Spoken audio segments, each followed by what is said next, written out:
Hello, thanks for tuning in with the Floor Doctor again. We're here to help you in your sanding projects. Here we have a red oak floor. It's fairly common, at least in the West. A lot of these floors end up getting some of these stains. They're from animals. In our last few videos, we showed you how to try and remove some stains from just water damage that's seeped up through the floor, but will also work when it's come just on your floor. But sometimes these animal stains don't react well to products that you put on top. So I'm going to show you how to get it out without having to put a product on top. Now I apologize right now. The video is going to be very loud, so you're going to want to turn off your sound here in just a second. Or turn it down at least, because I'll have my drum sander going as well as having a vacuum system going. So we'll start here in just a second.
Now you can see in the video that it is already lightened quite a bit. Now it's not completely gone.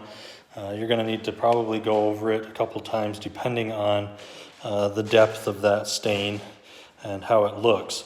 But if you do come at it cross grain, like I initially started, you're going to be very aggressively cutting through that grain. And you may need to do that a couple times. But then come at it with an X pattern, and then make sure you come at it straight again so that you can feather out the amount of a hole that you have. You don't want a big hole in your floor. You want it feathered out nicely so that it's not going to be something that's going to show up. So I'll post another video of the completed floor when it's got none of the damaged spots in it, and it'll have its staining being done as well. But we thank you for watching. If you have any questions, please feel free to ask them. But as always, hit that little like button or thumbs up. We appreciate you watching, and thanks again.